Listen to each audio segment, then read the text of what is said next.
Temps d'arrêt, le podcast sur l'art et la science du coaching, animé par Coach Frank, présenté par Très Bon Point. Bienvenue à Temps d'arrêt. Épisode 117. Qualité de vie des professionnels, place de la kinésiologie et de l'activité physique et construire une vie heureuse avec Michel Fortier, PhD. Bonjour tout le monde, c'est Coach Frank qui est avec vous. Mon intention avec Temps d'arrêt est de déconstruire tout ce qui touche, de près ou de loin, à l'art et la science du coaching. Je fais ça parce que ma mission personnelle, c'est de contribuer à la performance et au bien-être de tous les intervenantes et intervenants francophones en sport et en activité physique. C'est donc la mission numéro 1 du podcast que tu écoutes en ce moment et c'est aussi une mission que je tente d'accomplir dans mon rôle de professeur en kinésiologie à l'Université du Québec en Outaouais et comme conseiller au développement des entraîneurs et de l'environnement. Si tu es une nouvelle auditrice ou un nouvel auditeur de Temps d'arrêt avec Coach Frank, je t'invite à t'abonner et évaluer le podcast sur ta plateforme préférée. Pour les auditrices et auditeurs loyaux de Temps d'arrêt, je vous invite à nous suivre sur les médias sociaux et je vous dis un gros merci. Et surtout, soyez un ami en partageant à un ami. Comme ils disent en anglais, be a friend, tell a friend. Ça fait pas mal à personne, puis ça prend 5 secondes, puis ça contribue à ton développement et au développement du système sportif. Pour l'épisode d'aujourd'hui, mon invité est Michel Fortier, PhD. Michel Fortier est spécialiste en psychologie de l'activité physique et professeur à l'Université d'Ottawa. Son travail se concentre sur la compréhension et la promotion de l'activité physique, particulièrement la motivation et la qualité de vie des professionnels de la santé.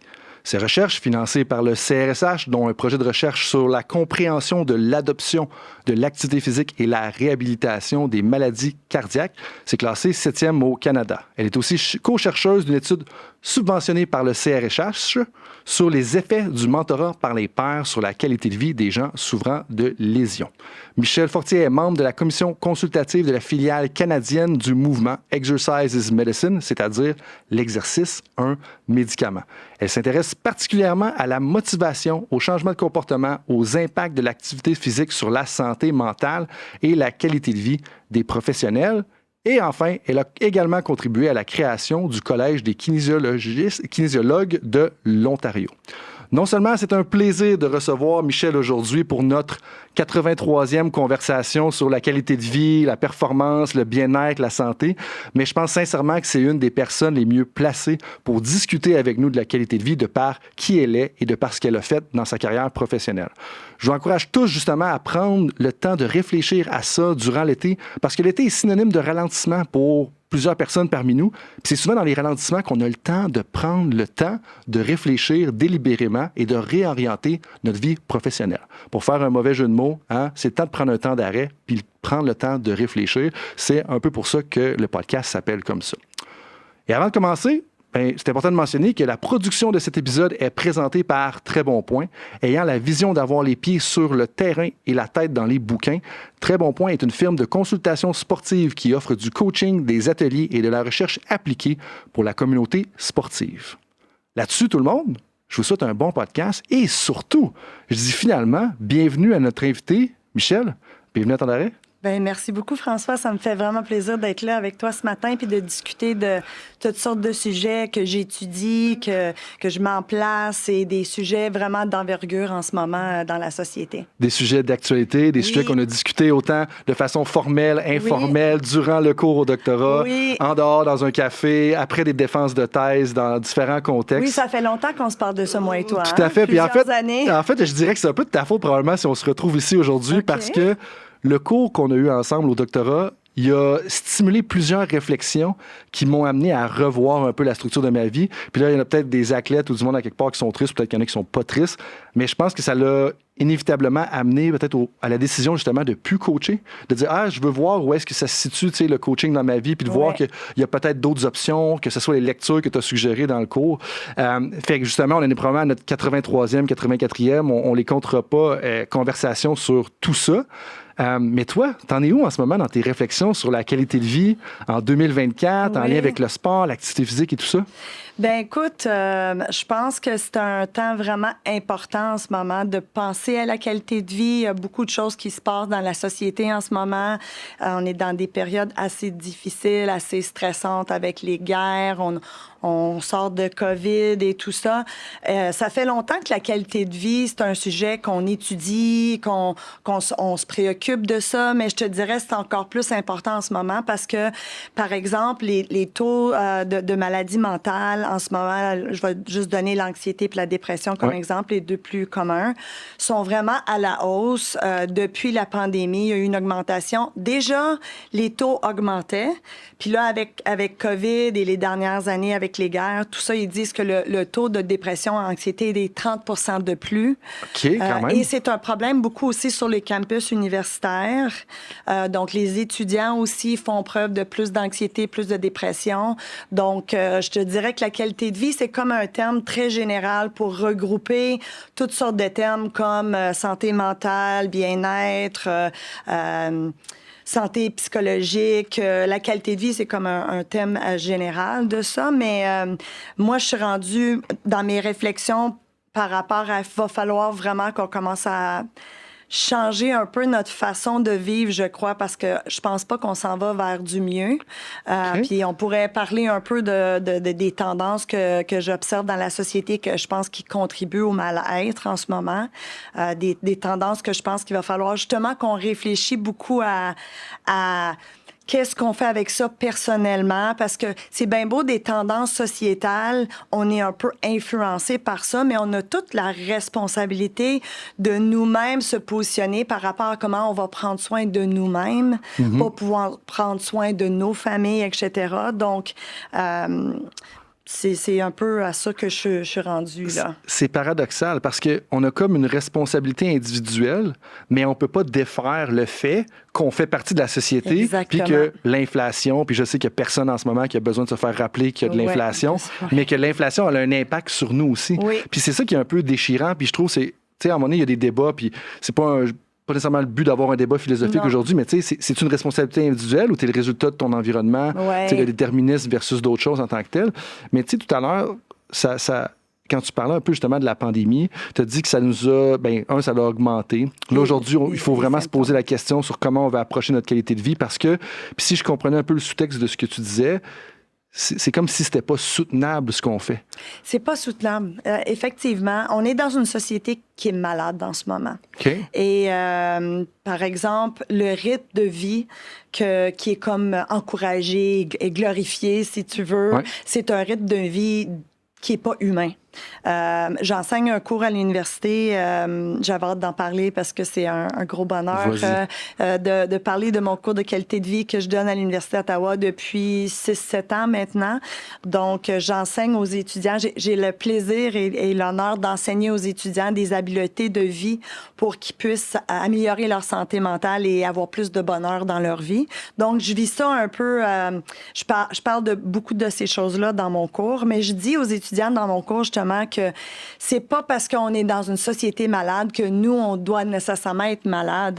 Et je les encourage beaucoup. Je trouve ça le fun que tu as parlé de ralentissement parce que c'est un des plus gros facteurs, je pense, qui mène à des problèmes de santé mentale. C'est que les gens vivent un rythme de vie trop élevé. C'est comme, on n'est pas des robots, on peut pas toujours être sago comme ça, courir entre la maison, le travail, les enfants, ajouter des trucs, c'est vraiment malsain. Le burn-out n'a jamais été aussi élevé non plus parce que c'est très j'aime beaucoup le mot glorifié, mais c'est très glorifié d'être super occupé, puis super en demande, puis super sago. C'est comme c'est l'idéal, mais c'est pas soutenable. C'est souvent ça qui mène à des problèmes de santé mentale, que ce soit burn-out, dépression, anxiété. Les rythmes sont anormaux et chacun, on doit un peu se positionner par rapport à est-ce que j'embarque dans ce truc-là de fou? Parce qu'on me dit c'est ça qu'il faut que je fasse, puis c'est ça que je vois sur les médias sociaux. On va parler évidemment beaucoup de médias sociaux là, parce que c'est aussi un gros problème pour la santé mentale. Il y a énormément de recherches qui démontrent que les médias sociaux sont mauvais pour la santé mentale des gens parce que les gens se comparent et ça leur met de la pression de faire qu'est-ce qu'un autre fait. Ah, tu sais, un tel fait un triathlon. Ah, moi, je m'entraîne pas assez. Je devrais peut-être m'inscrire pour un triathlon en plus de mes 3 jobs puis toutes sortes d'autres affaires que j'ai. Ça crée une pression extra, les médias sociaux. Puis c'est ça. C'est vraiment problématique. Je vois ça aller vers de pire en pire parce que ça fait quand même un petit bout de temps là, que je suis sur la planète et que je suis dans le milieu universitaire. Ça va faire 30 ans que je suis prof d'université le 1er Quand même, juillet. hein? C'est fou, hein? Quand même. Ouais. Donc, j'observe ça là, depuis longtemps, puis je trouve que c'est rendu... c'est pas atteignable, là, les standards qu'on nous dit qu'on est supposé d'atteindre, puis le rythme de fou que tout le monde dit qu'on est supposé d'avoir, c'est vraiment pas bon pour la santé, là. Ça étouffe les gens. Mm-hmm. Puis il y a tellement de choses qui nous mettent de la pression, justement, pour accélérer notre rythme puis en faire plus.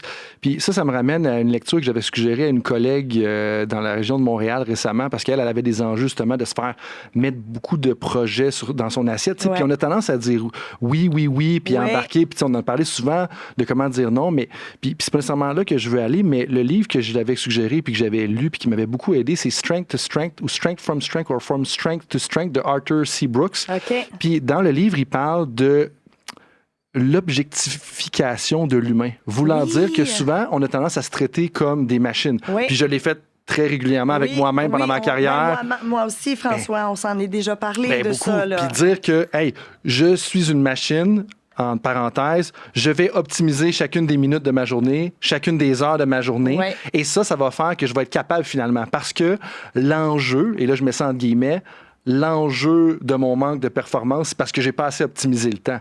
Mais en réalité, quand tu regardes ça à vol d'oiseau, à vol d'avion, c'est pas une question d'optimisation. Numéro 1, c'est probablement qu'il y en a juste trop dans ton assiette pour différentes raisons. Mais de l'autre côté, c'est qu'on n'est pas une machine, puis c'est pas vrai qu'on peut toujours commencer, puis de chaque jour avoir le même output. La performance d'un être humain, le bien-être d'un être humain est beaucoup plus modulé et beaucoup plus variable. Est-ce que je me trompe, puis c'est un peu la même chose que tu vois? Non, c'est exactement ça. Puis il y a un concept que j'enseigne aux étudiants que j'aimerais parler un peu avec toi. Là. En fait, je fais de la recherche là-dessus aussi. C'est l'autocompassion. Je ne sais pas si tu connais ça, mais c'est un concept qui vient de la psychologie qui est très populaire depuis, je dirais, une quinzaine d'années. Puis dans mon lab, ça fait plusieurs études qu'on fait sur l'autocompassion. L'autocompassion, c'est d'être gentil avec nous-mêmes. Parce que souvent, par exemple, quand on a de nos amis ou de nos proches qui sont stressés ou qui ont fait une erreur ou quoi que ce soit, on est très doux avec eux. C'est pas grave, on est humain, c'est beau, tu te reprendras. Mais quand c'est nous-mêmes, on est très autocritique avec nous-mêmes. On se flagelle quand on n'accomplit pas tout ce qu'on avait sur notre liste. Et l'autocompassion, c'est un peu comme, selon moi, un baume pour justement cette société malade qu'on est dedans. J'enseigne l'autocompassion à mes étudiants à l'université dans mon cours de qualité de vie. Ils doivent faire des exercices d'autocompassion. Il y a Kristin Neff, c'est celle qui a créé le concept et tout ça. Elle a un genre de workbook que je suggère à beaucoup de gens. C'est un travail que tu fais avec toi-même. Il y a toutes sortes d'exercices. Il y a des méditation, il y a des travaux écrits que tu fais. Puis c'est juste pour t'apprendre à être plus doux et plus juste et moins jugeant envers toi-même. Puis c'est un projet personnel aussi que moi, j'ai beaucoup entamé dans les 10 dernières années. Je me suis aussi apprise à être beaucoup plus douce avec moi-même. Et c'est fou comment ça améliore le bien-être. Il y a énormément de méta-analyses qui démontrent que ça améliore la santé physique, mais la santé mentale aussi, le bien-être psychologique, ça diminue les maladies mentales. L'autocompassion, c'est un concept très clé en ce moment en termes de qualité de vie. OK, bien, tu fais ma job à ma place. Je voulais justement t'amener à parler d'autocompassion, fait que c'est parfait. Mais justement, tu parlais soit de ton cours ou d'un exemple avec toi-même, parce que des fois, je trouve que, tu sais, on parle d'autocompassion. Je pense que je comprends ce que ça veut dire. Oui. En bout de ligne, il faut qu'on se pardonne un peu plus à soi-même. Oui. Mais quand tu parlais d'exercices ou de choses qu'on peut faire pour justement développer son autocompassion, est-ce qu'il y aurait peut-être un exemple à partager de ce que tu peux faire avec les étudiants ou qu'on peut faire avec soi-même? Oui, parfait. Il y a toutes sortes d'exercices, puis un site web aussi. Là. Allez voir le site web de Kristin Neff sur l'autocompassion. Il y a toutes sortes d'exercices là-dessus. Mais un exercice que je donne aux étudiants à faire, c'est de s'écrire une lettre, comme de penser à quelque chose que t'as pas réussi, tu sais, t'es pas rentré en physiothérapie ou t'as fait un examen ou quoi que ce soit. Puis tu écris une lettre comme si c'était ta meilleure amie que ça lui était arrivé. Tu lui écris une lettre pour la faire sentir mieux. Mais tu te l'écris à toi-même. Fait que ça, c'est un exemple d'un exercice d'autocompassion. Là. Il y a des exercices de respiration, il y a du self-soothing touch, il y a toutes sortes d'exercices qu'on peut faire un peu pour amplifier là, cette qualité ou cette ressource psychologique-là qu'on a toutes et que dans notre société nord-américaine, l'autocompassion, on n'en a pas beaucoup de ça parce qu'on est dans une société très de performance, d'achievement. Ça aussi, c'est super glorifié. Oui. Fait être occupé, puis il faut accomplir bien des affaires. Puis là, on est un bon humain. Ouais. Donc, l'autocompassion, de façon générale, les gens n'ont pas des niveaux élevés. Et on est capable, avec des exercices, de augmenter les niveaux d'autocompassion. Puis quand tu parlais des ressources psychologiques qu'on a, comme l'autocompassion, ça n'est une... C'est une ressource psychologique qu'on devrait tout avoir, qu'on devrait tout travailler dessus personnellement, là. Puis le workbook de Kristen Neff, il est excellent. OK. On va le mettre en description de l'épisode, justement, si les gens veulent y accéder et tout ça. Oui. Puis je suis sûr que tu nous as aidé, justement, peut-être à obtenir le lien, de s'assurer qu'on fait la bonne référence. Oui. Puis justement, comme en préparation de notre conversation, je parlais à un de tes anciens étudiants, là, on ne le nommera pas, mais il travaille à quelque part dans le milieu de la santé en Outaouais. Puis c'est quand même récent, wink wink. Et puis il était curieux d'en savoir un peu plus sur ce que tu pensais, justement, dans le lien entre le rehaussement du plaisir et l'autocompassion pour des changements durables. Puis la question un peu qu'il m'a formulée, c'est quel est le rôle un peu de ces deux facteurs-là, selon ton expérience et tes études, dans l'atteinte d'un mode de vie actif à long terme? Parce que je sais que pour toi, il y a comme l'intersection de la qualité de vie, mais l'activité physique est très présente dans tes réflexions. Si je ne m'abuse, corrige-moi si c'est le cas. Mais c'est quoi un peu la relation ou le rôle de ces deux facteurs-là dans l'atteinte d'un mode de vie durable? Puis là, je vais peut-être rajouter au préambule, mais justement, tu sais, comme l'autocompassion, pour moi, c'est toujours... je ne vais pas dire ambivalent, mais incertain dans le sens que, OK, oui, je me pardonne à moi-même, mais comment est-ce que ça va faire que je vais m'engager plus envers ce que je veux puis que je vais être plus soutenable comme humain? Parce que c'est tout le temps, c'est la question qui m'anime. Puis je pose la question qui m'anime, mais tu sais, les gens que j'accompagne, que ce soit des coachs ou même des professionnels dans le milieu de la santé là, que j'entends parler, tu sais, parce que tu parlais de la performance tantôt. Dans le milieu du sport, milieu de la santé, on demande à des high achievers, puis il faut que tu fasses tout. C'est ça, c'est des milieux très performants, d'excellence. Vraiment. Puis milieu académique aussi. Tout à fait. Puis le bien-être est un peu mis de côté.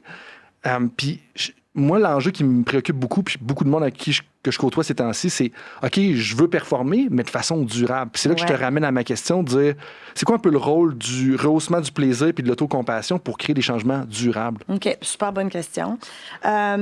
Donc, oui, un de mes champs de recherche, c'est le comportement d'activité physique durable. Moi, je m'intéresse beaucoup à l'activité physique comme méthode de bien-être. Et l'activité physique, comme tu sais, c'est quelque chose qu'on doit pratiquer à toutes les semaines. C'est pas comme arrêter de fumer. C'est dur d'arrêter de fumer. Mais quand on a fini d'arrêter... J'ai jamais fumé. Mais quand on arrête de fumer, c'est fini. L'activité physique, ça demande une gestion, une régulation régulière. Et donc, une des choses qui aide beaucoup, si on veut essayer d'adopter un comportement, que ce soit l'activité physique ou autre chose, c'est d'avoir du plaisir en le faisant. Parce que quand... Il y a beaucoup de monde qui voit l'activité physique comme une autre tâche sur leur liste de choses à faire. Hein? Ça fait que déjà, nos listes de tâches, de to-do list, sont trop longues parce qu'on est dans une société qui valorise les doers. Hein? Moi, j'appelle ça des doers, puis j'en connais plein des doers, puis moi, j'étais une grande doer avant. Et c'est ça.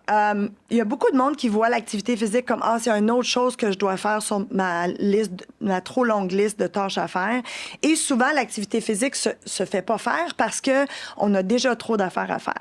Si on fait l'activité physique pour des raisons plutôt de plaisir, parce que ça nous apporte du bonheur, de la joie, on a beaucoup plus tendance à le faire et à le faire à long terme. Donc, je suis une grande fan de ce qu'on appelle enjoyable physical activity ou de l'activité physique reliée au plaisir, si tu veux. Ouais. Puis l'autocompassion, comment ça peut nous aider à bouger à long terme, c'est qu'on est doux avec nous-mêmes. Donc, si par exemple, toi, cette semaine, tu t'étais dit que tu allais aller au gym 3 fois par semaine, puis finalement, il y a une des petites qui est malade ou 2 des petites qui est malade, pas 3, j'espère, puis tu n'arrives pas à aller au gym, l'autocompassion, ça va te permettre de pas te flageller parce que t'es pas allé faire ton entraînement. À la place, tu vas te dire, OK, c'est pas grave, Frank, c'est une semaine, tu relativises ça, là, c'est pas grave, on se reprend la semaine prochaine. C'est normal de pas toujours atteindre nos objectifs. Donc, l'autocompassion nous permet d'être plus doux avec nous et de bounce back quand on a des semaines, ou de rebondir quand on a des semaines qu'on n'accomplit pas tous nos objectifs. Souvent, ce que les gens vont faire à la place, c'est qu'ils vont se sentir coupables, ils vont se parler négativement, puis ils vont se comparer à d'autres qui sont capables de publier 20 articles par année, pas par semaine, par année, puis on se compare, puis on se dit qu'on est moins bon. L'autocompassion te permet d'être beaucoup plus centré sur toi, puis de te donner des breaks, puis de prendre des pauses sans te sentir coupable. C'est tout ça, l'autocompassion. Puis de comprendre justement qu'on est humain, puis qu'il va y avoir des erreurs qui vont arriver, des bumps en cours de route, puis justement que, tu sais, il y a un de mes amis, là, je dirais pas l'autre expression, mais vous allez me comprendre, c'est life happens, la vie se passe. Life happens. L'autre avec un S, là, ouais, c'est ça, on la comprend. Ça, ouais. Il y a un de mes amis qui se sent confortable de le dire en pleine classe universitaire. C'est l'invité de l'épisode 85, mais on le nommera pas. Mais ceci étant dit, c'est justement un enjeu. Puis des fois, je pense que c'est difficile parce qu'on part de certains moments dans notre vie où est-ce que la seule variable qu'on avait à contrôler, c'est nous-mêmes. Et qui est jeune homme de 24 ans qui est au football universitaire. Oui. Tout ce que tu as occupé, c'est toi puis tes bobettes. De mon horaire, puis de mes affaires, puis tu rentres. Puis, exactement. Là, quand tu rentres, d'autres enjeux, des hypothèques, des enfants, des parents qui sont âgés, qui sont malades, ça rend les affaires pas mal ça devient surcharge. Ça devient prenant, tu sais. Puis justement, tu sais, comme tantôt, tu parlais du FOMO. Puis ça, moi, je trouve que c'est...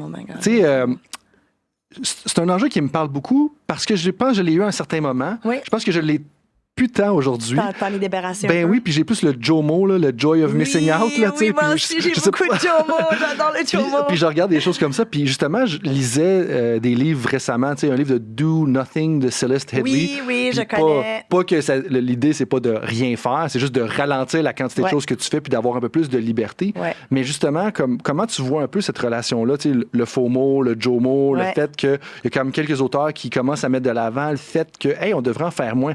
Puis ce que je trouve paradoxal, puis j'essayais de dire tout à l'heure, puis je me suis pas rendu à la fin de mon idée, c'est qu'un peu la pandémie, elle nous a permis de prendre une pause. C'est vrai. Puis moi, c'est ce que j'ai apprécié pendant un certain temps, puis je pense que ça a comme été un Shatterglass moment. Je sais pas si tu as déjà écouté How I Met Your Mother, là, mais Lily dans How I Met Your Mother. Lily, elle en parle justement, qu'à un moment donné, tu vois quelque chose, là, puis... Moi, j'appelle ça une révélation. C'est une révélation, puis là, tu peux plus ne plus le voir. Non, puis je pense que pour plusieurs, puis peut-être que ça l'a amené justement aux enjeux de santé mentale qu'il y a actuellement, mais ça l'a forcé bien du monde à être plus à la maison, prendre plus de pauses, à arrêter bien des affaires, que là, ils ont eu une révélation de dire « Oh, la vie, elle peut être différente. » Mais là, la vie a recommencé et là, on est de retour un peu dans la vie, malheureusement, semi-normale ou la nouvelle normalité.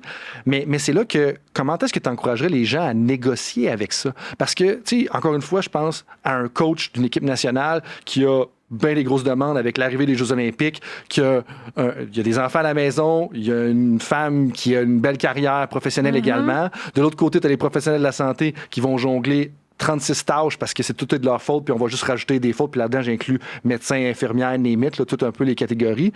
Mais comment t'encourages les gens justement à négocier avec la surcharge? Parce qu'à un certain point, l'enjeu, c'est que tu contrôles pas toute cette surcharge-là. Si tu es l'entraîneur d'une équipe de hockey junior majeur, puis ton GM te dit « Je veux que tu fasses tout ça », il va te le mettre. Puis c'est un peu la même affaire avec les professionnels de la santé. Ils se font bombarder quand ils font pas assez. Tout à fait. Fait que, comment qu'on peut négocier avec ça? Parce que c'est beau de dire, hey, je me pardonne, mais je me ramasse quand même dans un enjeu. Puis, tu sais, une des choses que tu voulais qu'on parle, puis qui fait un lien avec cette question-là, c'est de dire, tu sais, pourquoi on est dans une épidémie ou une épidémie de mal-être en ce moment, justement?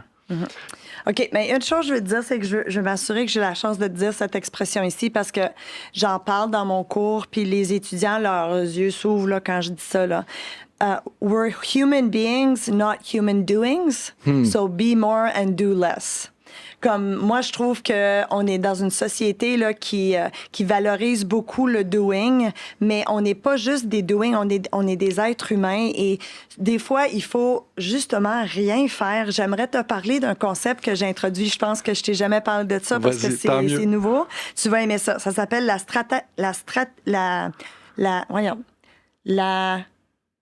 strategic laziness. La paresse, excuse-moi. La paresse stratégique. As-tu déjà entendu parler de ça? Non, c'est la première fois que j'entends parler. Tu vas aimer ça, François. Fait que, d'habitude, la paresse, on voit ça négativement. Hein? En Amérique du Nord, là, les gens paresseux, on n'en veut pas, c'est des losers. Tu sais, nous, on accomplit des affaires, tout ça. Mais ils ont sorti avec un concept qui s'appelle la paresse stratégique. Et moi, j'aime beaucoup ça et je le présente aux étudiants et moi aussi, je l'utilise. J'en fait de la paresse stratégique quand j'en ai besoin. Quand on se sent fatigué, on est un peu... faut être un peu in tune, tu sais, faut savoir aller à l'intérieur de nous pour savoir on est où avec notre niveau d'énergie et tout ça. Moi, je suis rendue super bonne avec ça parce que j'ai eu toutes sortes d'affaires parce que j'ai trop performé, la douleur chronique, toutes sortes d'affaires dans le milieu académique, pas fait de burn-out, passé proche. Fait que j'ai dû apprendre moi-même ces affaires-là. Fait que là, en ce moment... Ce que j'aimerais encourager aux gens de faire, c'est de prendre des check-in avec soi-même quasiment à tous les jours. Comment je me sens aujourd'hui? Ça n'a pas besoin de prendre une demi-heure, là, mais comment je me sens? Comment est ma tank de gaz, si tu veux, là, mon niveau d'énergie? Comment est mon humeur? Il y a en fait des questions qu'on peut se poser à tous les jours. Là. Et quand notre énergie est un peu basse, de faire de la paresse stratégique, c'est-à-dire de se prendre des moments, des pauses et de prendre soin de soi. C'est du self-care, dans le fond, là, se prendre des moments comme ça. Ça peut-être dans la journée, là, tu aurais besoin de 2 heures pour faire une sieste, t'en as pas. Peut-être que tu peux prendre 10 minutes pour aller prendre une marche, écouter un petit peu de musique, faire des étirements, mais tu prends des pauses. C'est comme faire de la paresse stratégique. Puis c'est intéressant parce que selon les exemples que tu viens tout juste de mentionner, c'est pas nécessairement de dire « Hey, je vais m'asseoir avec les jambes dans les airs en écoutant du Jack Johnson puis être bien relax ». Ça peut être juste d'aller marcher. Ça peut être n'importe quoi, mais j'aimerais dire aux gens de déconnecter. OK? Parce que les gens, incluant moi, on est trop connectés. C'est en train de frire nos systèmes nerveux. On est trop connectés. Même quand on marche, là, moi, je marche à l'université, je me promène, tout le monde est plugué avec leur AirPods. Puis moi, j'aime ça beaucoup, la musique. Là. Quand je cours, par exemple, il me faut ma musique. Puis je suis très musique pour danser aussi. J'adore danser, comme tu sais. J'aime beaucoup la musique, mais on est tout le temps... On est dans une société où les gens sont tout le temps branchés. Ils sont branchés avec leurs AirPods, ils écoutent des podcasts. J'aime bien les podcasts, mais des fois, il faut décrocher. Les gens sont sur leur téléphone. Ils jonglent plusieurs plateformes. C'est en train, puis je dis pas ça juste Michel, il y a plein de recherches qui démontrent que c'est en train de nous épuiser. C'est en train de frire notre système nerveux. Et j'aimerais encourager les gens, quand tu prends ta pause, que ce soit pour 10 minutes ou 1 heure, essaye de pas être branché. Pas scroller les médias sociaux. Ça repose pas ton cerveau, ça. Tu as besoin vraiment de prendre une pause comme, je sais pas si tu connais l'expression sit spot. Comme, moi, j'ai des sit spots. J'en ai au chalet, j'en ai à la maison où je vais m'asseoir et je prends du temps pour réfléchir, pour respirer. J'ai pas mon téléphone avec moi. Et c'est un moment, c'est une pause pour me calmer, mais aussi pour apprécier les belles choses qui m'arrivent dans ma vie. Parce que ce qui arrive avec la vie pressée qu'on a, on prend pas le temps de réaliser toutes les belles affaires qui se passent dans notre vie, comment on est chanceux. On est trop sur le pilote automatique en mode, ce que j'appelle mode survie. Hein, j'ai déjà été plusieurs années en mode survie, toi aussi. On dirait que c'est le mode défaut en ce moment. Tout le monde est en mode survie. On court après notre queue, mais c'est en train de causer plein de problèmes, de l'anxiété, de la dépression. On court trop vite, on hérite trop vite. Fait que j'aimerais encourager les gens de prendre des pauses, d'aller à l'intérieur d'eux, puis de voir comme c'est quoi mon énergie, c'est quoi mon humeur. J'ai-tu besoin de prendre une petite pause, puis aller m'asseoir sur le bord de la rivière ou dehors, ou même à l'hiver. Moi, des fois, je vais juste m'asseoir, prendre une tasse de thé pas à l'extérieur parce qu'il fait fret, mais juste regarder par la fenêtre, prendre mon thé pour 10-15 minutes, là, je recommence à travailler. Prendre des pauses, on nous encourage pas de faire ça. On a besoin de ça. Puis c'est comme mal vu, tu sais, justement, puis ça revient à ce qu'on parlait. Efficace, hein? Ben, exact. C'est comme, t'as besoin de prendre des pauses, là. Tu sais, quand on parlait de l'objectification de l'être humain, voulant dire qu'il faut l'optimiser chaque minute, ça va un peu à l'encontre de ça. Absolument. 2 choses que je retiens, ou 2 concepts que je retiens de ce que tu viens de mentionner. C'est 1, la paresse stratégique. Ça peut être autant une marche, ça peut être t'asseoir à l'extérieur, ça peut être quelque chose, peu importe ce que tu as besoin. Parler à ta grand-mère. Parler à ta grand-mère. Quelque chose qui va te nourrir. Qui va te nourrir. Et le deuxième élément, les sit spots. Tu sais, fait qu'on va dire des endroits de recueil. Je sais pas si ça fait peut-être un peu trop religieux et tout ça, là, mais bref. C'est comme un sit spot. Puis ça me fait penser un peu au cours que j'avais eu avec Yves Lajoie, tu sais, à l'époque, où est-ce que, je me rappelle, puis je peux pas t'expliquer toute la racine de ça, mais ce que j'en avais retenu, puis c'était un gag, justement, avec mes collègues étudiants, c'était, en bout de ligne, ta mémoire, elle associe la matière que tu étudies à la pièce à laquelle tu l'étudies. Oui, fait que si tu étudies le cours de psychologie, va dans ta chambre. Si tu étudies le cours de contrôle moteur, va dans ton bureau.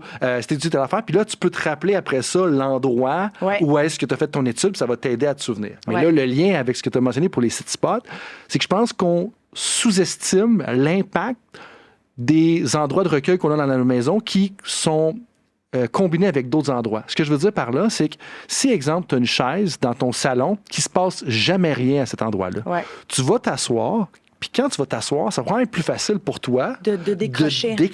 Parce que ça ne te ramène pas d'autres stimuli. On a Mais des associations à des endroits. Si tu essaies de faire la même chose dans ton bureau, où c'est que tu as tes 2 écrans, tu as tes 30 livres, puis tu as de la pile de paperasse que tu n'as pas fait encore. C'est plus dur de relaxer ton exactement, ton parce que tu as plein de rappels visuels. Puis c'est là que si j'extrapole, parce que c'est la première fois que j'entends l'expression set spot, moi j'encouragerais même les gens à se trouver un set spot autant à la maison que dans le milieu professionnel pour dire, hey, ça c'est une place, là je vois le divan qui est juste là, personne ne va le voir, mais on se comprend, mais ça sera un set spot qui est parfait d'aller, hey, on va s'asseoir là, c'est pas là que le podcast se passe, fait que ça va être plus facile de se détacher. Parce que j'écoutais justement un autre podcast, à un moment, moi je fais partie de ceux-là que un de mes défauts, c'est qu'il y a trop d'informations qui rentrent. On est bombardé d'informations, c'est fatigant. Puis ça, on en parle en apprentissage. Tu sais, en ce moment, je pense qu'il y a beaucoup de personnes qui sont convaincues que hey, si j'écoute plus de podcasts, si je lis plus de livres, je vais être plus intelligent, je vais être plus informé. Je vais aller plus loin dans la vie. Non, tu sais, justement. Il y a des max, là.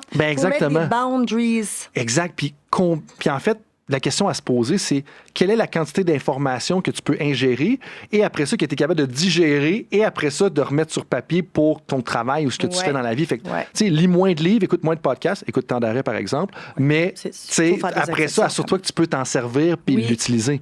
Fait que pour le site spot, moi, je pense que c'est un élément important. Puis j'encouragerais justement les coachs ou les médecins, les infirmières à s'en trouver un puis à s'en faire un. Dans la nature, c'est encore mieux parce que moi, il y a beaucoup de bienfaits d'être dans la nature. Je parle beaucoup de ça dans mon cours. Moi, je fais pas de la recherche sur la thérapie nature, mais il y a beaucoup de recherches qui semblent indiquer que être à l'extérieur, ça calme beaucoup notre système nerveux, beaucoup à cause du silence. On est tellement plugué, même quand on écoute des podcasts, on n'est pas en silence, là, on écoute de la musique, on n'est pas en silence. On a besoin de silence. Fait aller prendre une marche dans la forêt, ils appellent ça du forest bathing. Moi, j'appelle ça des walks, puis j'en fais faire aux étudiants dans mon cours des walks. C'est où tu te mets dans un état de pleine conscience et tu te promènes dans la nature. C'est pas un workout où tu marches super vite, là. Tu te promènes, puis tu t'immerses dans le milieu, t'écoutes les oiseaux, tu sens la fraîcheur. C'est comme te mettre dans un mode de pleine conscience, mais dans la forêt. Tellement bon pour la santé mentale, là. Puis t'as pas besoin d'aller marcher longtemps, 10-15 minutes, là. Il y a plein d'études qui démontrent que ça diminue le stress, que c'est très bon pour les symptômes de dépression. Des walks, c'est un autre truc qui est super intéressant. Oui, puis en français, on pourrait dire, mettons, les bains de forêt, walks, AWE, des marches d'émerveillement. C'est pas émerveillement, c'est ça. Marches d'émerveillement. Puis justement, un de mes collègues, puis je sais pas si tu es au courant, un de mes collègues qui fait de la clinicien-chercheur à l'Institut du savoir Montfort, hôpital Montfort, puis lui, il argumente parce que, bon, la formation des médecins en résidence, elle est très demandante. Tu peux travailler des 60-70 heures semaine, littéralement, pour pas beaucoup de sous, puis avec beaucoup de pression, puis t'es évalué à chaque corps, sans rentrer dans la formation des médecins. Il fait l'argumentation qu'on devrait avoir un stage en milieu sauvage pour tous les médecins. C'est bon pour leurs habiletés, parce que de traiter un patient qui a une blessure en plein milieu de la forêt, c'est pas mal plus compliqué que de traiter un patient à l'urgence où est-ce que tu as accès à toutes tes installations. Mais il dit après ça va contribuer au bien-être des résidents, justement, parce qu'ils vont faire des bains de forêt de façon régulière, puis étudier l'impact, justement, sur le bonheur et l'appréciation des médecins résidents en cours de route. J'ai fait beaucoup d'études avec des étudiants en médecine. Moi, j'ai eu plusieurs de mes dernières étudiants au doc et à la maîtrise ont voulu faire des recherches sur la santé mentale des étudiants en médecine. J'ai plusieurs publications là-dessus, sur les niveaux de burn-out, sur l'activité physique. Ce qu'on a trouvé, ce qui est très intéressant, parce que tu sais que des gens en médecine, c'est très high achieving. Là, hein? Ça fait que ce qu'on trouve avec l'activité physique, l'article vient juste d'être accepté. Là. C'est une de mes étudiantes, merci. Puis ce qu'on a trouvé, c'est particulièrement chez les étudiants de médecine, que faire de l'activité physique, c'est très bon pour eux, mais d'en faire trop, comme beaucoup en font parce qu'ils sont high achievers, c'est pas bon. Ils ont plus tendance à faire des burn-out. Fait que ce qu'on veut, c'est de l'activité physique modérée et plaisante. C'est ça qui va empêcher le burn-out. Quand on en fait trop, c'est toujours une question de modération. Hein? Tout à fait. Quand les gens en font trop, s'entraînent trop, ben ils sont déjà très surchargés avec l'école et toutes les demandes qu'ils doivent faire du volontariat, etc. Ça, c'est trop. Ça fait tiper la vase vers du mal-être ou du burn-out puis tout ça. Oui, on a quelques publications là-dessus. En fait, Taylor, une de mes étudiantes, elle a fait une intervention avec des étudiants en médecine où ils étaient 2 à 2, puis ils prenaient une marche ensemble, puis ils se parlaient de leur stress. Ils appellent ça des mental health walks. Okay. Puis on a étudié l'impact de cette intervention-là sur leur santé mentale. Puis on a trouvé que les gens qui prenaient des marches 1 à 1, ils étaient ensemble en diade, puis ils se parlaient un peu de leur stress, mais en marchant, qu'ils ont eu des vraiment grosses améliorations dans leur santé mentale. Intéressant. Puis est-ce que c'est en mémoire le mécanisme un peu? Qu'est-ce qui explique le fait que ça a un impact sur la santé mentale? Bien, l'activité physique, c'est très bon pour la santé mentale. Moi, j'ai beaucoup de publications sur l'activité physique et la santé mentale, et j'aimerais vraiment clarifier aux gens. Parce que tout le monde pense que pour avoir les bienfaits d'activité physique, il faut en faire beaucoup et très intensément. C'est faux. Pour la santé mentale, si tu veux bouger pour te sentir mieux, pour être bien dans ta peau, pour te sentir comme ça va bien, pour avoir des améliorations dans ton humeur, tu as besoin de bouger 10 minutes. C'est fou, hein? C'est pas beaucoup, là. C'est Tout rien. le monde est capable de faire ça, Ouais, là. tout à fait. C'est un de mes grands plaisirs de clarifier ça. Moi, ma propre recherche a démontré ça. Il y a plein de recherches qui démontrent pour les bienfaits psychologiques, si tu veux faire de l'activité physique vraiment pour mieux te sentir, tu peux juste aller prendre une marche de 10 minutes, puis ton humeur va s'améliorer. Puis de prendre le temps de le faire, généralement, comme on peut dire dans le sens que 10 minutes, on est capable de rentrer ça à quelque part. Oui. Puis souvent, on peut même le faire, tu sais, ça peut être en famille, avec tes collègues. Puis je te ramènerais justement à, comment tu appelles, mental health walks, fait que des marches de santé mentale ou des marches de bien-être, peu importe comment on veut les appeler. Moi, j'encouragerais justement, tu sais, comme les coachs. Faire ça à 2 à 2, avec un collègue, puis pas en train de dire comment est-ce qu'on va battre Saint-Jérôme ou telle équipe-là. De dire, hey, comment tu te sens, comment tu gères le stress en ce moment. Ou des personnes qui sont en préparation, qu'on parle de physiothérapeute, qu'on parle de kinésiologue, qu'on parle de préparateur mental, qu'on parle de coach, qu'on parle de médecin qui s'en vont aux Jeux olympiques, là, justement, dans quelques semaines. De dire, hey, ça va être qui ton body de mental health walks durant les Jeux olympiques? Super de dire ça. Idée. Puis je pense que même les professionnels de la santé, au lieu d'essayer de manger ton lunch rapidement, comme ce que tu peux faire, c'est prends ton lunch, mais trouve-toi un body que tu peux aller marcher sur l'heure du midi. C'est un double whammy. Je ne sais pas si je parlais des whammies dans ton cours de Torah, mais j'en parle beaucoup dans mon cours de j'argumenterais qu'on a peut-être co-créé l'expression double whammy parce qu'on est même rendu avec des triple whammy. Oui, c'est ça. Là. Mais vas-y avec les double whammy. Quand tu marches, OK, ça c'est un whammy. Puis là, en plus, tu parles, c'est comme du peer mentoring que tu fais avec ton collègue qui a les mêmes expériences que toi, que ce soit entraîneur, étudiant de médecine, peu importe, athlète, médecin. Le deuxième whammy, c'est de faire un peu du venting ou du parlage. Fait que dans le même période de temps, que ce soit 20 minutes ou 30 minutes, tu as un double whammy pour ta santé mentale. Fait que c'est très beaucoup bénéfice, là, ça vaut vraiment la peine. Je veux juste ajouter quelque chose, parce que je viens de penser à quelque chose que je voulais mentionner. Attends une minute, là, c'est quoi que je voulais dire? Donc, on parlait de double whammy puis des différents professionnels. Oui, ça me revient. L'autre affaire, François, là, c'est qu'il y a de plus en plus de recherches qui démontrent qu'on a besoin de s'ennuyer. OK. Que notre cerveau a besoin d'être bored, excuse, le mot me vient en anglais, de s'ennuyer, parce que c'est là qu'on repose notre cerveau, mais aussi, c'est après qu'on repose notre cerveau qu'on a notre meilleure créativité. Et donc, pour être successful, pour avoir du succès et pour être créatif, on devrait avoir des périodes où on laisse errer notre esprit. Et ça, on peut pas faire ça quand on est plugué dans un podcast ou en train de checker nos médias sociaux. On doit mettre ça de côté, on doit s'asseoir dans un set spot et laisser notre cerveau errer. Et c'est là que j'ai mes meilleures idées. Toujours. Mes plus grandes révélations par rapport à moi-même, par rapport à la vie, et les meilleures idées créatives pour ma recherche, je les ai eues dans une période où j'étais en train de m'asseoir et de contempler là, avec aucun objectif. Là. Ben oui. Mais c'est pour ça, des fois, que justement être sur le bord d'un lac ou de façon plus intime, juste prendre sa douche. Pourquoi il y a tant d'idées qui viennent dans la douche?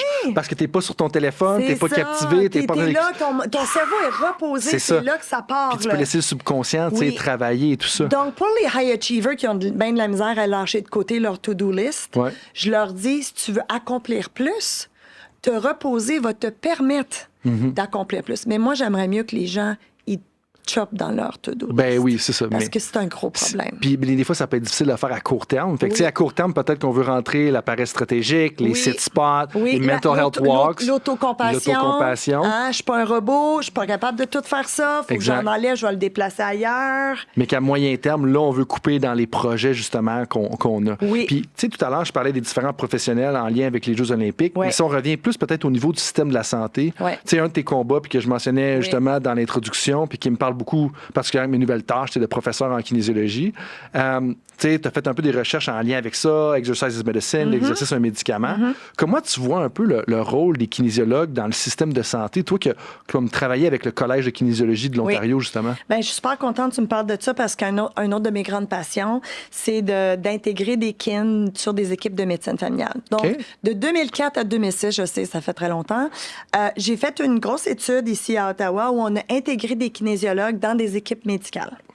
Et c'est probablement le projet pour lequel je suis le plus reconnue. Là. Je suis reconnue internationalement à cause de ce projet-là. C'était le plus gros projet que j'ai fait de ma carrière. J'ai publié 15 articles de ce projet-là. J'ai été connue à cause de ce projet-là.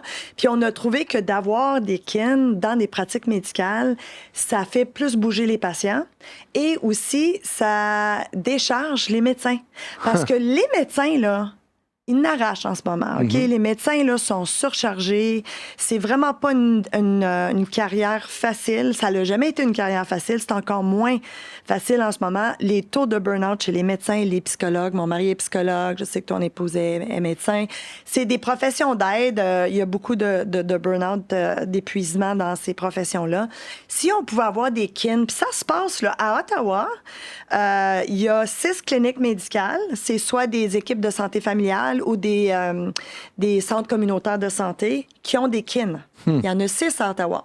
Puis ce que les médecins font, c'est qu'ils voient leurs patients, puis s'ils pensent que le patient pourrait bénéficier de plus bouger, c'est comme 85% de la population, il réfère au kinésiologue, puis c'est le kinésiologue qui fait le travail pour aider la personne à trouver sa propre motivation, à essayer différentes activités physiques, à se trouver une routine d'activité physique qui va marcher pour lui ou elle. C'est pas le kin qui dit quoi faire, là. C'est on travaille collaborativement à trouver des solutions à tes barrières à l'activité physique, tout ça, là.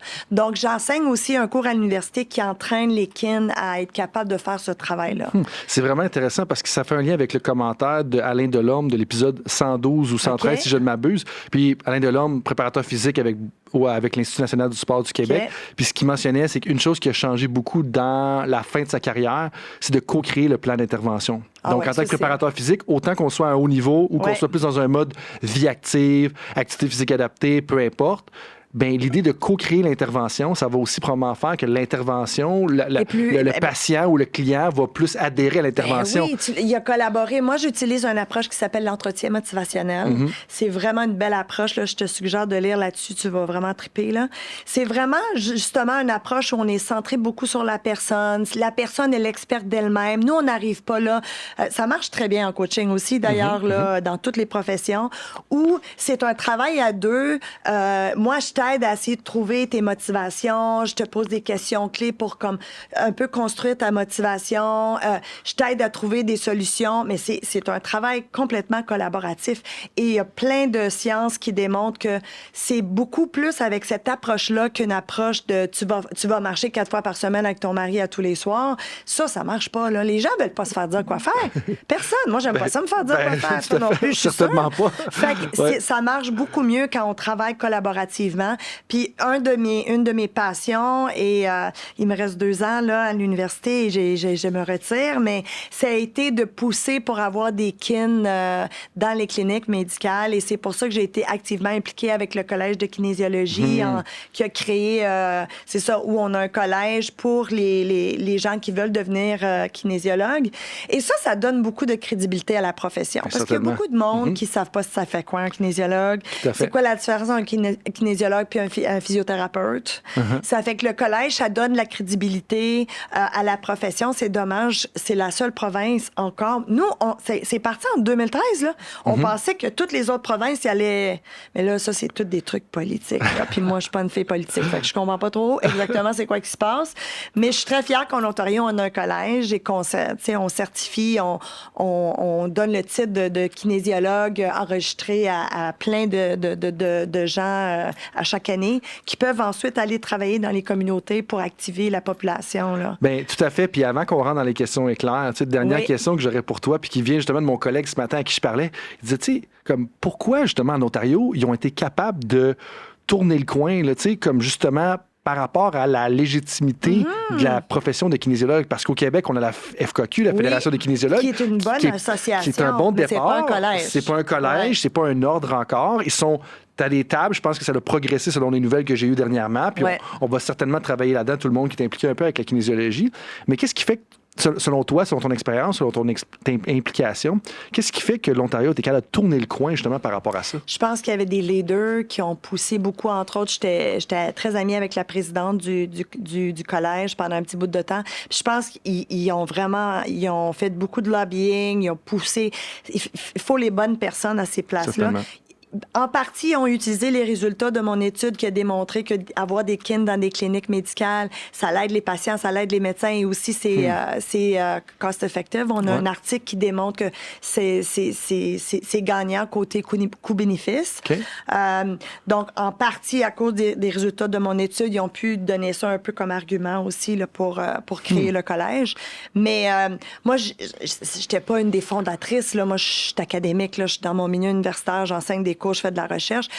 Mais j'ai été un peu impliquée. J'ai écrit aussi pendant 4 ans, parce qu'il y a un examen pour les kinésiologues qui veulent s'appeler kinésiologue enregistré. J'ai participé à l'écriture de l'examen puis tout ça pendant quelques années. Mais je pense... Ça serait mon explication. Là. Tout à fait. Mais c'est intéressant, puis on va certainement s'en inspirer parce que je sais que... J'espère qu'au Québec, ils vont suivre. Parce que ça fait longtemps aussi qu'au Québec, il y a des kin dans des cliniques médicales. Tout à fait. Bien, en fait, il y a quelques cliniques il y a de la résistance, justement. Où est-ce que... mais qu'est-ce que le kin va faire vraiment? Puis c'est paradoxal pour moi, qui est quand même bien placé pour comprendre que les médecins ont plein de compétences, comprennent clairement l'interaction de tous les systèmes du corps humain, mais quand vient le temps d'enseigner l'aspect musculo-squelettique, c'est pas une grosse partie nécessairement de leur curriculum de base. Il faut aller chercher des spécialités pour ça. Fait que d'avoir une synergie avec physiothérapie, kinésiologie, nutrition, ça devient vraiment important. Avec la psychologie aussi, on fait ça. Là. Les médecins sont pas équipés pour faire de la thérapie. Là, fait qu'il faut référer. C'est la même affaire que le kinésiologue. Tout à fait. Et les médecins ont certainement pas le temps de donner l'aide qu'il faut pour faire bouger quelqu'un à long terme. C'est un projet qui prend du temps, ça. Les médecins, ils ont 30 secondes, 40 secondes pour faire comme quelque chose parce qu'ils ont tellement de choses à voir avec leurs patients. Exactement. Ils sont bombardés. Ils sont bombardés. Ça fait déjà un petit bout qu'on se parle. Oui. Merci, c'est vraiment riche. Et tout ça, je suis sûr que tout le monde apprécie les petits nuggets qui sortent à gauche et à droite. Good. Et là, je te lance dans les questions éclair. La première, si tu peux retourner en arrière et donner un conseil à toi-même quand tu avais 22 ans, ça serait quoi? Wow. On retourne en 2008. Sois pas si dur sur toi-même. Okay. Moi, là, j'étais super high achiever. Hein? J'étais prof d'université à 26 ans, moi, là. Quand même. Je suis encore la plus jeune à l'Université d'Ottawa. Jamais embauché prof à temps plein à l'Université d'Ottawa. Moi, j'ai fait tout rapidement, là, mon bac. J'ai fait mon doc en 4 ans. Je suis devenue prof. J'ai pu avoir ma permanence avant d'avoir des enfants. J'ai tout fait vite. J'étais une fille très déterminée. Et encore, à ce jour, je suis très déterminée, mais en ce moment, ma détermination, c'est plus par rapport à des affaires comme prendre soin de moi, mes relations interpersonnelles, des trucs comme ça.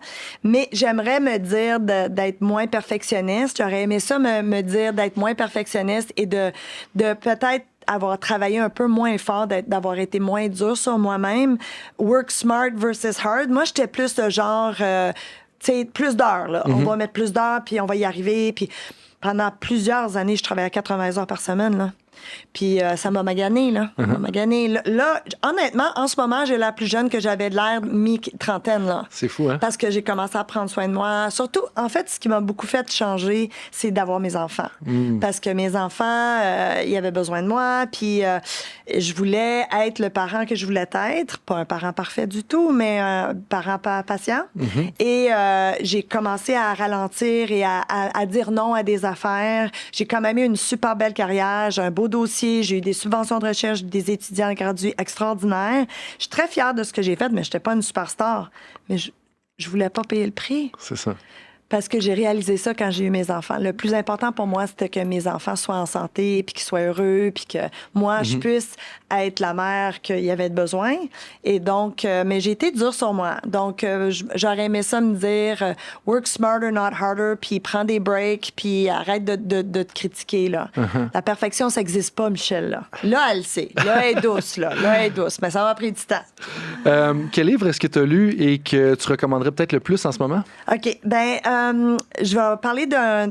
En fait, il y a 3 livres de cette auteure-là. C'est une auteure qui vient de la France, mais elle écrit extrêmement bien, puis c'est pas corsé. Je viens de finir un autre livre de la France que j'ai trouvé très difficile à lire. Super bon, mais j'aimerais encourager les gens de lire du Valérie Perrin. Son premier livre que j'ai lu s'appelle « Changer l'eau des fleurs ». Et c'est un livre extraordinaire. En fait, je l'ai lu quand je faisais le deuil de ma mère. Quand ma mère est décédée, il y a 4 ans, l'été après que ma mère est décédée, il y a quelqu'un qui m'a passé ce livre-là. Puis c'est un livre sur le deuil, mais c'est un livre aussi sur la vie. Il y a plein de leçons de vie dans ce livre-là. Moi, j'ai vraiment trippé. Ça m'a beaucoup parlé. Je l'ai donné, puis je l'ai suggéré à plein de monde. Puis... il y a beaucoup de monde qui l'ont beaucoup aimé, mais il y a certaines personnes qui n'ont pas aimé. Mais moi, c'est un livre qui m'a beaucoup influencé. C'est pas un livre de self-help, là. Moi, je ne lis pas les livres de self-help, puis je vais t'expliquer pourquoi. Parce que j'enseigne des cours là-dedans. Je devrais lire les livres dont tu me parles, puis toi, t'en lis des super bons. Mais quand je lis ça, je suis en mode professeur. Je lis... Puis, je me dis, comment je peux incorporer ça dans mon cours? Fait que c'est comme si je me sens comme si je fais du travail. Quand je lis, je préfère lire de la fiction qui est inspirante et qui a des leçons de vie, mais c'est une histoire. Parce que pour moi, c'est plus reposant. Je suis capable de me reposer. Alors que quand je lis des livres de Brené Brown ou d'autres livres comme ça, c'est excellent, là. Mais ça me fait trop penser où je vais intégrer ça, comment je vais expliquer ça aux étudiants, à quel travail je peux leur faire ça. Tu sais, je veux pas faire ça. Je veux lire des livres qui vont me divertir pour avoir du plaisir, pour me reposer. La même raison pour laquelle je lis des Dragon Ball. Pas parce que c'est... Parfait. T'as des livres que tu lis c'est ça, exactement, pour le plaisir, là. Que ça t'amène pas à repenser puis à remuer tout ce que tu as déjà besoin de faire dans ton travail. Mais Valérie Perrin, c'est 3 romans excellents. Changer l'eau des fleurs, c'est le premier. On va mettre ça dans la description de l'épisode. Et puis, dernière question éclair. Si tu pouvais mettre une citation sur un Jumbotron, dans un aréna ou dans un stade, ce serait laquelle et qu'est-ce que tu aimerais que les gens comprennent? J'en ai quelques-uns, mais celui qui m'a juste venu dans la tête quand tu as posé la question, c'est « Make joy a daily priority ». Je trouve que dans notre milieu, dans notre société qui est très focusée sur accomplir, performer, acheter, consommer, être occupé. Je trouve qu'on perd la notion de play et de joie et de rire et tout ça. Et j'ai des étudiants qui sont tôt dans la vingtaine, dans mes cours, depuis plusieurs années, qui me disent « J'ai plus de fun ». Je prends la vie trop au sérieux. Puis moi, ça me fait assez de peine, ça, parce que la vie, c'est faite pour s'amuser, pour connecter avec les gens, pour être gentil l'un avec l'autre, on perd la notion de qu'est-ce qui est vraiment important dans la vie, la gratitude, la gentillesse, la joie. Moi, je suis quelqu'un, j'ai beaucoup de joie. Ma mère m'a passé ça génétiquement et aussi par son comportement. Et je suis quelqu'un qui a beaucoup de joie et qui fait de la joie une priorité. Moi, à tous les jours, je fais des choses joyeuses. Je passe mon temps à rire beaucoup avec les gens avec qui j'habite ou avec que je côtoie. Mes enfants qui sont plus des enfants, c'est des gens aussi très joyeux, ils aiment la vie, ils ont une joie de vivre, puis je suis hyper fière que mes enfants ont aussi cette philosophie-là. Et donc, c'est la citation que je choisirais. Make joy, fais de la joie une priorité quotidienne. Puis quand tu disais la vie est pour être joyeux ou la vie est joyeuse, parce que je pensais que tu allais compléter en disant la vie est faite pour danser. Ah oui, oui, c'est sûr, la vie est faite pour danser. J'avais juste l'image de mes filles puis du film Barbie, puis là tu vois comme tu sais Just Live to Dance, je sais pas trop la chanson, puis je vais vous épargner le fait de la chanter. Mais il faut danser à tous les jours, François, pour avoir de la joie. Honnêtement, chez nous, c'est probablement 4 jours sur 5 en ce moment. La semaine. C'est fantastique. Moi, je danse dans mon auto. Ouais. Hein, je buste ma musique, puis je danse dans mon auto. J'écoute de la musique de party quand je cours parce que je me sens comme si j'étais à un party. Moi, j'aime ça des parties. Je trouve ça le fun. Et j'essaie de me donner ce sentiment-là à tous les jours d'une façon ou d'une autre. Ouais. Et ça me garde jeune aussi. Sur ces belles paroles, Michel, merci d'avoir participé au podcast. Merci à toi, François. J'ai tellement aimé ça. Super agréable de te retrouver ce matin. Merci c'était un honneur de venir sur ton podcast. Privilège de t'accueillir. Est-ce que tu as un mot de la fin ou comment les gens peuvent te rejoindre si jamais il y a des questions? Courriel à l'Université d'Ottawa, ça me ferait plaisir. J'aime ça parler de bonheur et d'aider les gens à optimiser leur santé mentale et tout ça. Donc, si des gens veulent me parler ou avoir un peu de coaching, bonheur, ça me fait super plaisir parce que c'est ça que je fais avec les étudiants dans mon cours. Parfait. Donc, on va mettre ça dans la description de l'épisode. Et puis, j'en profite pour partager 2 petits messages de fin. D'abord, je veux remercier Apo Média pour la production de l'épisode, Vincent Rivet pour la coordination du podcast et remercier l'Université du Québec en Outaouais de rendre ça possible. À tous les auditrices et auditeurs loyaux, eh bien, j'ai un petit rappel avant que vous partiez pour votre prochaine pratique ou pour vos prochaines responsabilités professionnelles. Est-ce que vous voudriez recevoir une fois par mois une petite réflexion de ma part par courriel? On en parle là, avec Michel, dirait c'est important de réfléchir, prendre un temps d'arrêt pour justement comme un peu faire de la paresse stratégique et regarder un petit peu où est-ce qu'on s'en va. Eh bien, si oui, je t'invite à t'inscrire à l'infolettre de Temps d'arrêt dans laquelle je vais partager les derniers épisodes de la balado, les dernières idées et réflexions que j'explore dans ma recherche ou dans la recherche des autres et les dernières actualités pertinentes de mon parcours. Je résume tout ça dans un petit courriel de moins de 300 mots et qui va arriver dans ta boîte une fois par mois. Si tu veux recevoir ça, visite tous nos médias sociaux. Autrement, je dirais à tout le monde, je te dis merci d'être avec moi dans l'aventure de Temps d'arrêt. Et je te dis à la prochaine.